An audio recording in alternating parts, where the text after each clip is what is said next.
Alors, tant qu'on est là, il y a aussi une petite trappe à essence ici, qu'on a oubliée, qui je pense n'est pas sur le plan. En fait, on a l'autre côté de la voiture, donc on va devoir, un peu improviser ou alors trouver un plan qui contient cette trappe. Alors par chance, j'ai trouvé quand même une image où on voit ici en trait interrompu la forme de la trappe à essence, mais ce plan-ci correspondait pas trop au plan sur lequel, on a travaillé jusqu'à maintenant. Ils ont des longueurs un peu différentes, il y a des discordances un peu partout. Là, on voit que quand je passe de l'un à l'autre, ça correspond pas trop. Certaines parties oui, et puis en fait, on voit que les roues, elles sont pas tout à fait alignées, la hauteur c'est pas bon, le pare-choc ici il est pas bien, et ainsi de suite. Donc vous voyez, il y a plein de petits décalages. Enfin voilà. Donc moi j'ai juste aligné ici exactement la face qui m'intéresse sur, le plan initial et tant pis pour le reste. J'ai juste besoin de cette partie.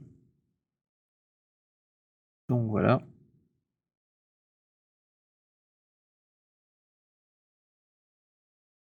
Je vais simplement remplacer les plans existants par la nouvelle image que j'ai réalignée. Donc je vais aller sur Side, voilà. Je vais afficher les nodes ici.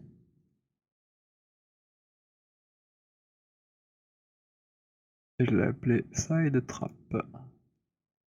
Très original. Hop, ça j'en ai plus besoin. Et là, comme d'hab, on va aller en vue de côté et puis on va tracer une spline qui va nous servir de base. En Bézier directement cette fois. C'est assez rectangulaire. Ce sera beaucoup plus simple pour travailler. Hop. Alors moi j'en mets une à chaque changement de courbure.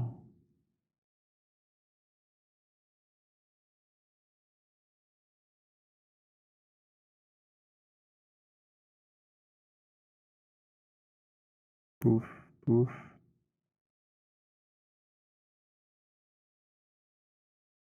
Ici quelque part. Voilà, je vais faire un close. Il me le relie. Et puis maintenant là je vais de nouveau avoir la même blague que d'habitude. Faut d'abord que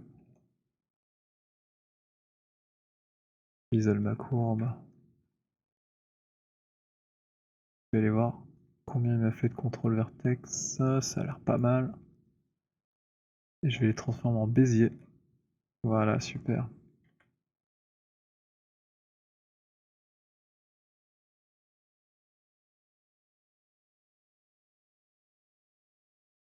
J'ai envie de travailler en 2D. Je vais retourner là.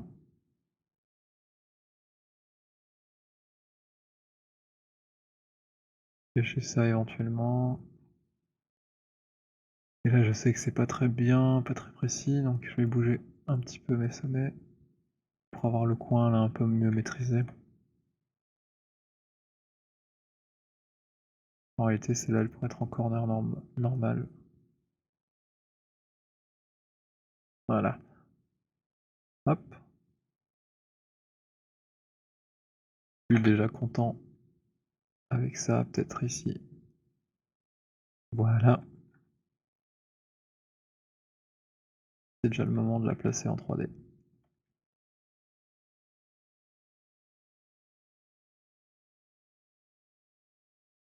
J'ai plus besoin de tout ce bazar. Et ça oui. Je peux centrer le pivot pour m'aider. Ah, ça n'a pas pris l'objet.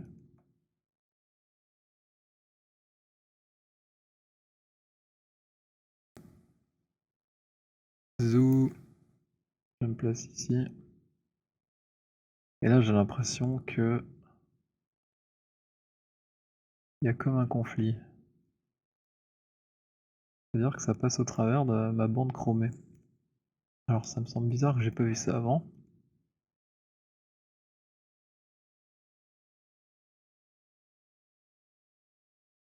Il y aurait un problème de placement.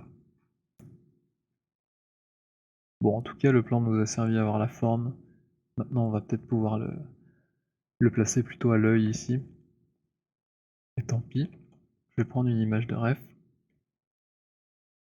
Eh bien, ce qu'on peut constater ici, c'est que ça vient vraiment très très proche de la petite bande chromée. Donc finalement, on n'est peut-être pas tant dans l'erreur que ça. Et on va juste se coller et garder cette bande chromée comme référence d'alignement. Quand même un problème d'orientation ici. Peut-être ma bande ici qui plonge trop rapidement et qui devrait suivre la ligne du capot. Est-ce que c'est ça? C'est en partie ça.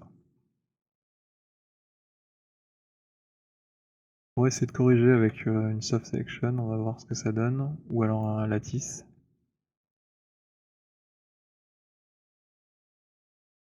Je vais essayer la soft, mais c'est pas sûr que ça va marcher. Avec B, je peux agrandir.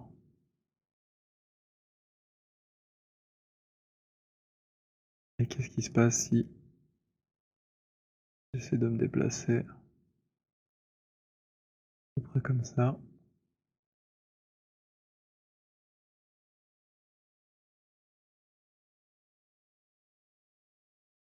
En fait, on n'est pas trop mal. Ça pourrait être pire. Je peux même faire une petite rotation ici.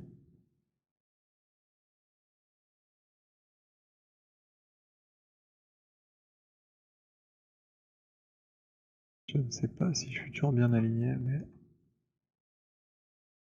je vois pas de trou, donc on peut garder ça.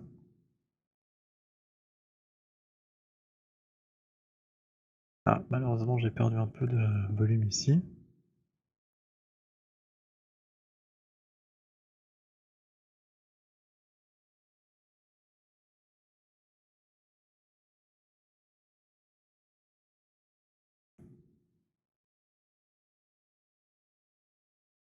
On voit que c'est quand même pas la solution idéale.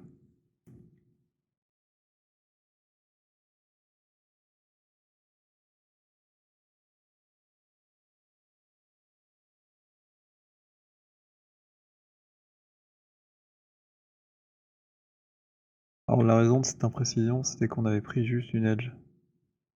On l'avait transformée avec une extrusion. Donc bah, l'edge ici intermédiaire de l'aile, elle suivait pas forcément parfaitement celle qui était juste au-dessus. Ah, là je vois que on a fait une petite bêtise entre guillemets.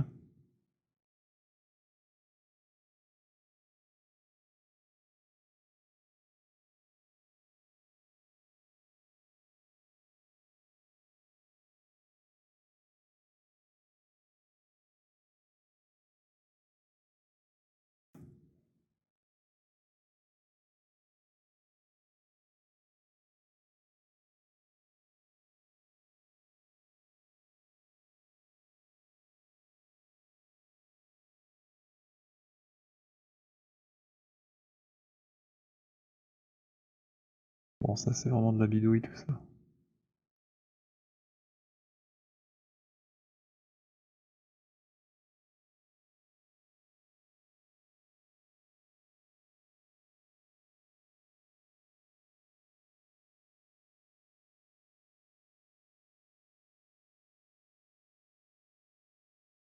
Allez, on va dire que c'est bon.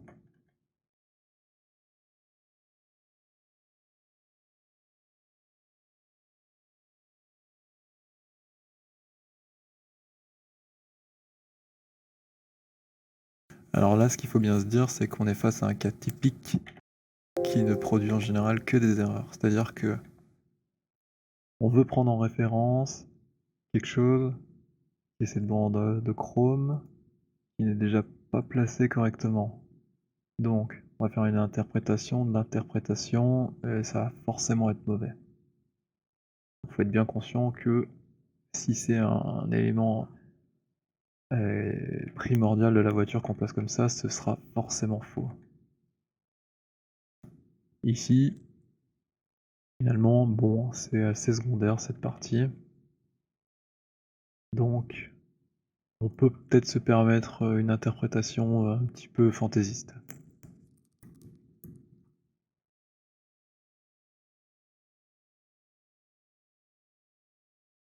Alors moi j'ai presque envie de pivoter ici pour que ça corresponde un peu mieux.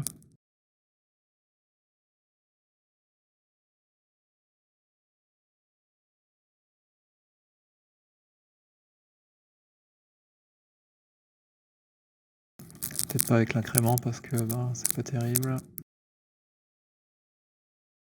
Voilà.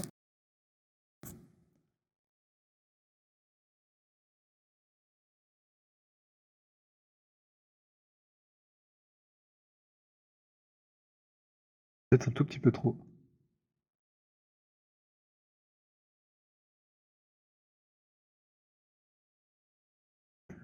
Mais bon, là je suis pas bien dans le plan de la carrosserie, donc je vais attendre d'extruder pour bien voir ce que je fais. Donc surface, extrusion, où te caches-tu? Voilà. Et on fait un test. Alors là on n'est pas dans le bon plan. Donc ce serait plutôt X, d'après ce que je vois là.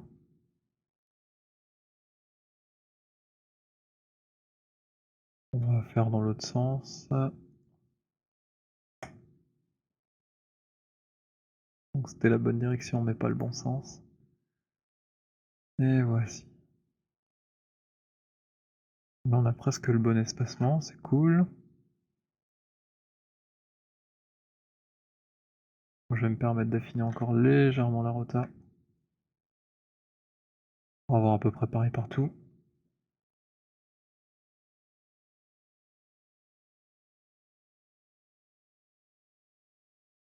Et la remontée pour que ce soit comme on a dit. Bah bien au bord. Ok. Alors je vais pouvoir extruder ceci. Donc on va se dire que on peut par exemple faire 5 mm de chaque côté.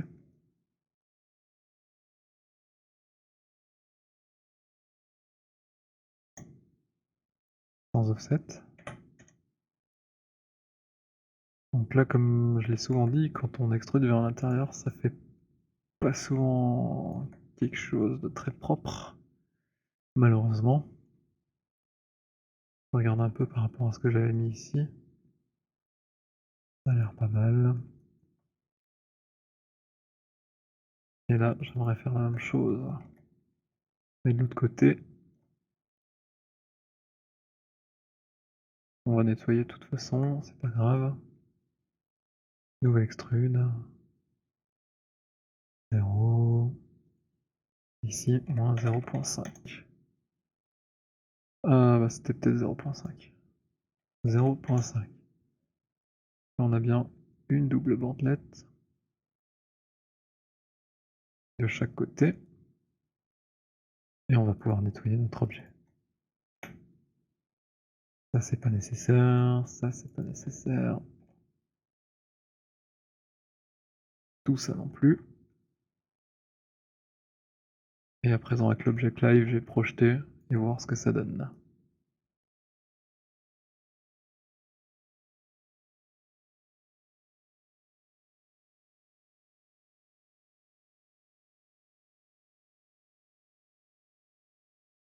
Fence, hop.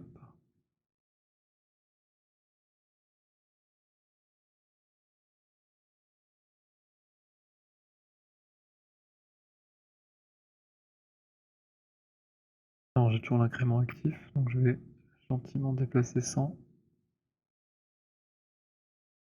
Je vois qu'on a perdu un petit peu de la forme ici, on voit que ça correspond plus bien à la spline. C'est peut-être dû à un problème à la vue parce qu'il y a du parallaxe, que la spline n'était pas contre. Donc on va aller voir ça directement en vue 2D, où c'est bien aligné. Et là on voit que ça suit bien, donc on n'a pas de souci à se faire.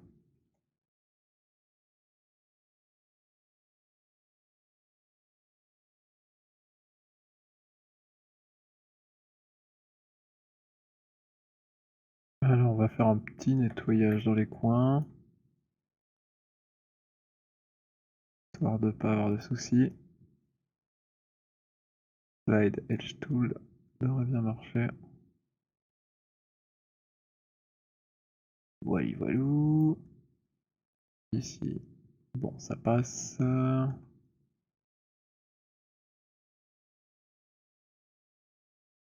Slide Edge Tool. Hop. En réalité, je pourrais même l'enlever, hein. C'est pas vraiment nécessaire. Pareil. Voilà, c'est un peu plus délicat. Ah, ça marche.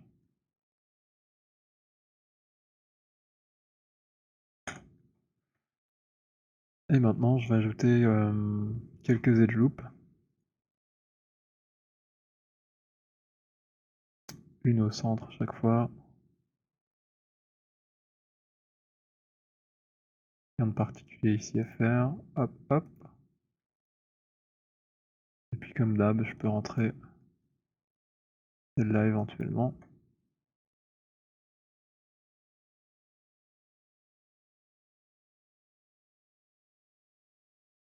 Alors j'ai toujours mon live object activé, on dirait. Voilà. Ouf. Petit ardège au fond. Ça donne toujours bien. Et ici, matériaux de carrosserie. Alors moi j'ai l'impression que c'est un peu large. Je pense réduire ça. Revenir en arrière sera plus simple.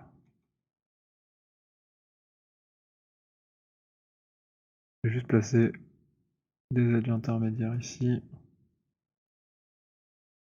Non, c'est pas ça que je voulais. Dis donc.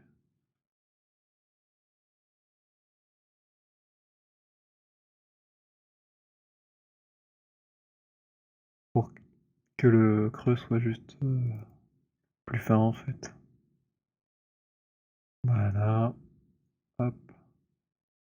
Lui met son petit matériau. Et j'ai oublié de passer en hard edge au centre.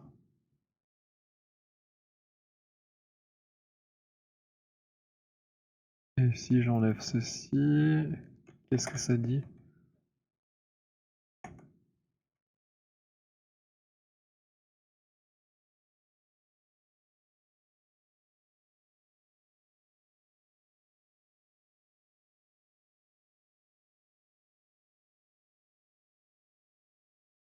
On peut garder les deux. Alors bon, là je suis confronté à un choix. Soit je raccorde physiquement ma trappe à essence avec l'aile, mais je pourrais plus bénéficier de la symétrie et de l'instance que j'ai, ce que j'ai pas envie de faire. Bon, c'était quand même assez long de faire toutes ces petites normales et tout. Soit je vais garder un objet flottant par-dessus, un petit peu comme on a fait pour ici les embossages. Et ça me plaît bien en fait comme idée parce que bah, c'est beaucoup moins de travail et puis je peux garder la symétrie. Par contre le défaut c'est que si je me place dans une vue comme ça très tangente, bah, je risque de voir que c'est un objet qui est par devant. Mais on va prendre ce risque. Donc la première chose que je vais faire, c'est copier les normales de l'aile sur la trappe à essence. Donc transfert attribute, vertex normal, hop c'est parti. Et tout de suite je vais supprimer leur historique à tous les deux, casser le lien.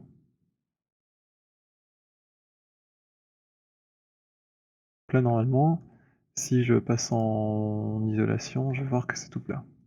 Visiblement, Maya a pas trop aimé que je travaille du côté négatif. Parce que comme c'est une instance ici, bah, sa transformation, elle est négative. Et ici c'est en positif. Donc ce que je vais faire, c'est simplement m'assurer que le pivot est bien au milieu. Travailler du côté initial, tout en positif. Refaire un freeze transform. Alors là, bah, forcément mes normales sont toutes pétées. Donc je vais annuler ça aussi. Voilà, j'en reviens à mon état de départ. Je vais afficher mes petites normales d'ailleurs pour qu'on voit bien ce qui se passe, si elles sont verrouillées ou pas. Donc vertex normal ici, hop, elles sont vertes. C'est exactement ce qu'on veut. Là on est revenu à notre point de départ. Donc on va recommencer l'opération. Ceci sort celui-là. Mesh, transfert attribute. On vérifie bien que c'est les normales qu'on copie, on applique. Elles sont devenues jaunes, donc c'est probablement bon. Et là on va faire un dit history tout de suite. By type pour ces deux-là, history complet. Voilà. Donc là maintenant, j'ai ceci. Ce qui m'ennuie, c'est que j'ai perdu mon détail, donc je vais déverrouiller ce qu'il me faut. Comme d'habitude. Alors, je dois aller au fond. Pas simple de sélectionner la bonne partie. C'est le fond de mon creux. Et je veux désélectionner encore jusqu'ici. Enfin, déverrouiller. Je dis souvent désélectionner, mais c'est déverrouiller. Je déverrouille, et puis je fais la moyenne de tout ça, average normal.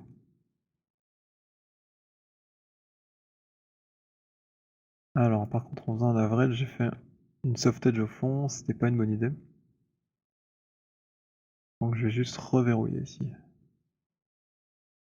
Et on voit que ça n'a pas eu le même effet exactement. Là j'ai bien toujours deux normales. Donc en théorie ici, mes normales de bord, ma première bandelette elle a exactement les normales de la carrosserie.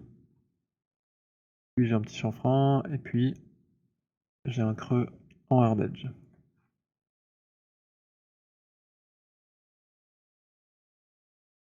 Donc, a priori, comme tout est verrouillé, maintenant je vais pouvoir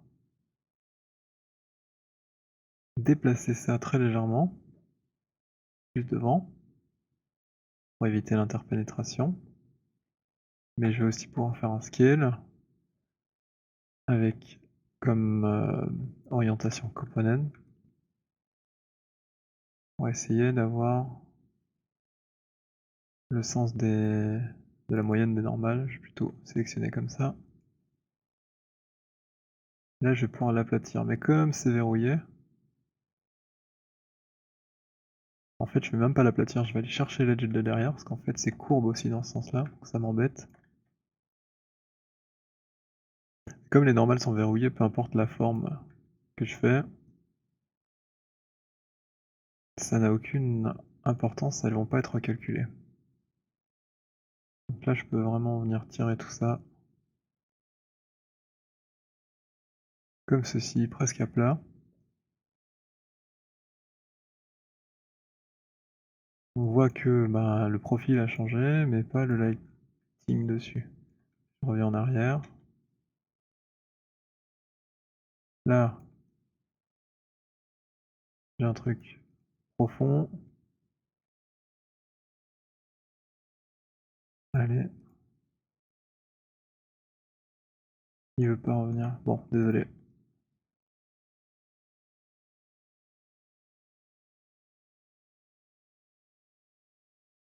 C'est bien capricieux, toi. Voilà.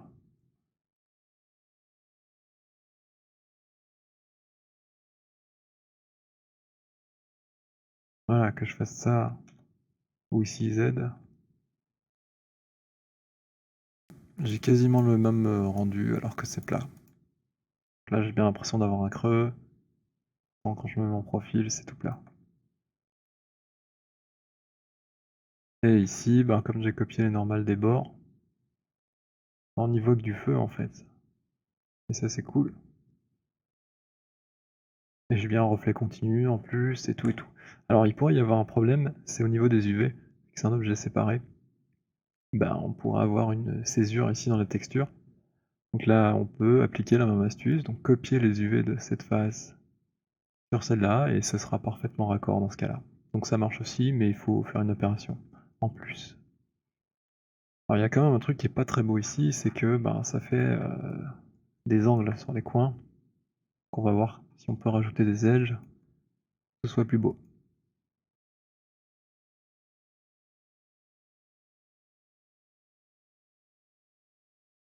Donc je vais plutôt me mettre en relatif et je vais essayer d'utiliser majuscule pour interpoler la courbe. On voit que ça a presque marché. C'est-à-dire que il me recalcule la courbe, sauf qu'au niveau des normales, ben, en fait, c'est des normales, en fonction de la nouvelle forme que j'ai fait. Donc ça marche pas. Va falloir recopier à nouveau.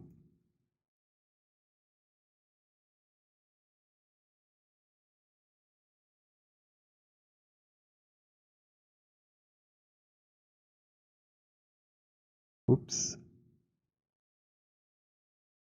voilà, hop.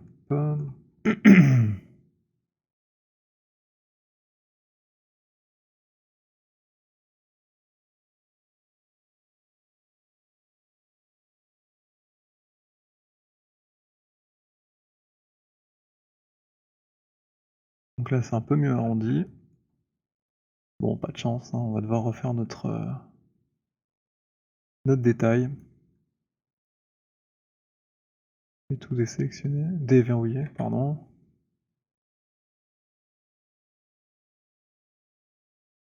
On met ici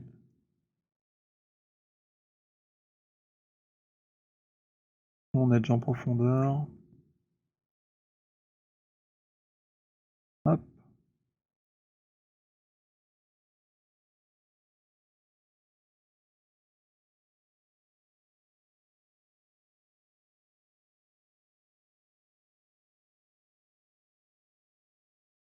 Alors là, je trouve que peut-être c'est un peu serré comme angle. Je vais légèrement ouvrir avec le slide edge tool à nouveau. Un peu plus large, je trouve ça bien.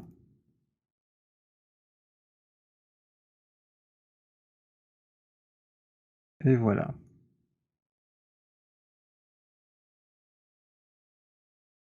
Alors il me semble ici que j'ai quand même des hard edge qui traînent. Donc, par précaution, je vais tout relisser. J'ai bien fait parce que j'ai vu que ça a changé pas mal. Ça, je le repasse en hard. Hop. J'enlève son historique, je le freeze transform pour être bien sûr qu'il soit prêt avant l'opération. Et je sélectionne ma source et ma cible avant de faire un transfert attribut des normales. Toujours normal, appliquer. C'est devenu jaune, on est content.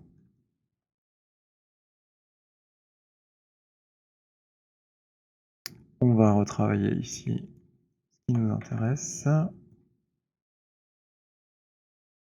Je vais agrandir ma sélection, convertir en sommet, déverrouiller, reverrouiller. Je vérifie l'aspect général, ça me convient. Je vais maintenant rendre tout ça plat. Toujours en component. Hop. Ah, j'ai eu la main lourde. Je recommence. Voilà, tout est plat. J'ai quand même l'impression d'avoir un creux. Ça fait du super trompe-l'œil. Une continuité parfaite dans le reflet. Un petit chanfrein, un creux, etc. etc. Sans avoir dû se prendre la tête avec le maillage. Donc là, je suis plutôt content. Bon, il reste un seul détail, c'est qu'il y a du mauvais côté. Mais ça, c'est pas très dur à résoudre, hein. Il suffit de remettre d'abord, supprimer son historique, ce qu'on n'a pas fait. À lui non plus d'ailleurs. Build by type history. Et puis, on va lui remettre son petit pivot au centre du monde. Lui appliquer une symétrie en X, enfin un scale négatif plutôt, pour être exact. Et là on devrait avoir exactement la même chose de l'autre côté.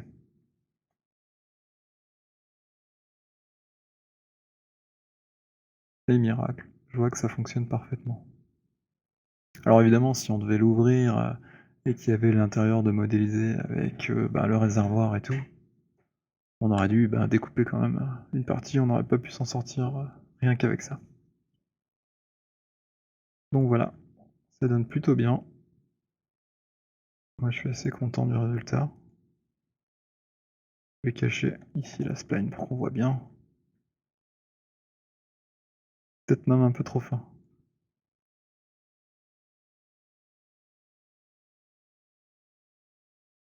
Mais ça marche.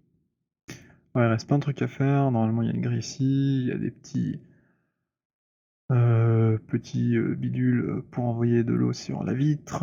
Il y a les essuie-glaces normalement. Il reste les rétroviseurs de chaque côté qui sont différents. Qu'est-ce qu'on a oublié d'autre encore?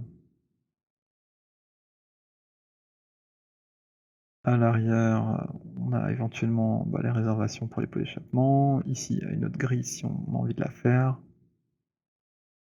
Et j'en oublie peut-être encore.